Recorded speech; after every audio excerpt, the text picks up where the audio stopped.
আজকে 16/6/2024 তারিখ ভারতীয় বিজ্ঞান ও যুক্তিবাদী সমিতির জেলা সম্মেলন অনুষ্ঠিত হলো পুরুলিয়া শহরের সুক্তারা হলে। সময় সকাল 11টা থেকে বেলা 4টা পর্যন্ত।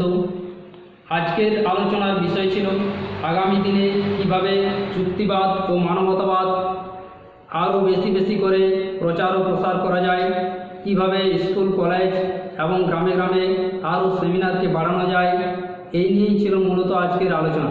এছাড়াও পুরুলিয়ার যে বিভিন্ন কুসংস্কার রয়েছে, ডাইনি থেকে বাল্যবিবাহ, এই যে শ্রাদ্ধভোজ, বিভিন্ন ধরনের যে কুসংস্কার রয়েছে, ঈশ্বর আত্মা ভূতের সম্পর্কে যে সমস্ত কুসংস্কারগুলো রয়েছে, সেই কুসংস্কারের বিরুদ্ধে, ধর্মের বিরুদ্ধে কিভাবে যুক্তিবাদের আঘাত আনা যায় এবং সমাজকে কিভাবে মানবতার দিকে এগিয়ে নিয়ে যায়, সমাজকে কিভাবে একটা সাম্যের রূপরেখার দিকে নিয়ে যাওয়া যায়, এই নিয়ে ছিল আজকে আলোচনার বিষয়।